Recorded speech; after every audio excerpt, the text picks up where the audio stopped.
Hello, UCAR. Peter Christensen here, coming to you from the CEO's desk. Gonna do another REPC deep dive where we take a section of the REPC and look at it in detail. So last week we did the due diligence condition and what needed to happen involving that by that deadline. Today we're going to talk about the appraisal condition and what needs to happen. So it's really just the next section over, 8.2.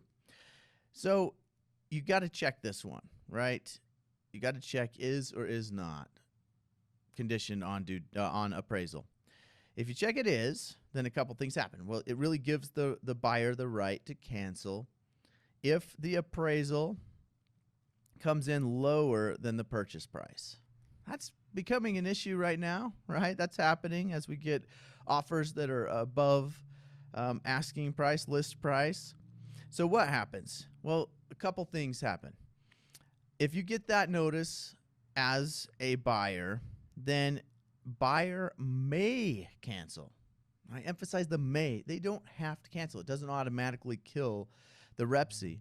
The buyer may cancel by doing what? By providing written notice to the seller with a copy of the notice of appraised value. Now, what is a notice of appraised value? Well, they define it already earlier in that section. It says if buyer receives written notice from the lender or appraiser that the property has appraised for less than the purchase price, and then they define that as notice of appraised value. So written notice from the lender or from the appraiser that it's appraised for lower than the purchase price. That is your note. That's your appraised value. So then you can go and give that notice of appraised value to the seller and cancel the contract.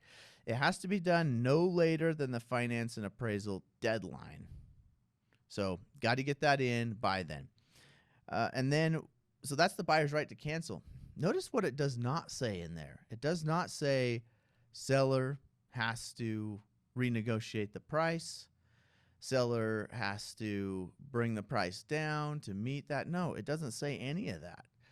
I've heard that confusion sometimes, that seller needs to negotiate with me, right? Because it's contingent on the appraisal. Well, no. You as a buyer, you have the right to cancel. You can certainly ask the seller, hey, will you lower the price, meet at the appraised value, or renegotiate some other price? But seller can say, no, I do not wish to do that. I want to keep it at the price we agreed upon in the REPC, and which is above the appraised value. And the buyer has the choice. Do I want to go forward and try to make this work, or do I want to cancel based off my appraisal deadline? Now, there are addenda floating around that attempt to do that, to force a seller to adjust the price or announce a buyer's willingness. We've talked a little bit about those. We're going to talk about those more as the forms committee at the UAR is tackling this idea. So look for that soon. But if we're just going off of 8.2, the appraisal condition, yeah, it just gives the buyer the right to cancel. No more. They don't have to cancel. Seller doesn't have to renegotiate. Just gives the buyer the right to cancel by providing written notice with that notice of appraised value attached to it. So what if the buyer says, I'm not going to send that over? Well, then if it's not canceled, so this is 8.2b, if it's not canceled by the finance appraisal deadline, then it's deemed waived. So that condition disappears. Buyer can no longer use it. So buyer can't use it later on and cancel. Oh, by the way, I have this old notice. Now, there's one tricky bit that's in addition to this, and that is if you use one of the government-sponsored loans, one of their addenda, so FHA, VA, those can supersede this condition and give a limitless, a timeless right to cancel based off of appraised value. That would run until it's recorded.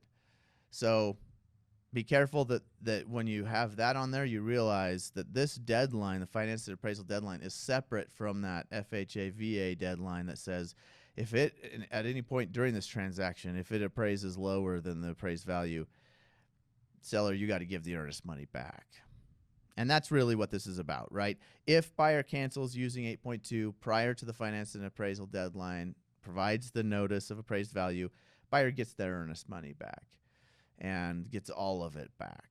So that's really what's at stake here. Buyer's right to cancel and get their earnest money back. Hopefully that helps. Maybe we'll do another deep dive next week. We'll see. But let me know if you have any questions in the comments. Like, subscribe if you like these videos. Check out our other videos. Remember, this is not legal advice. This is legal information only. If you need specific legal advice, please contact your attorney, and have a great day.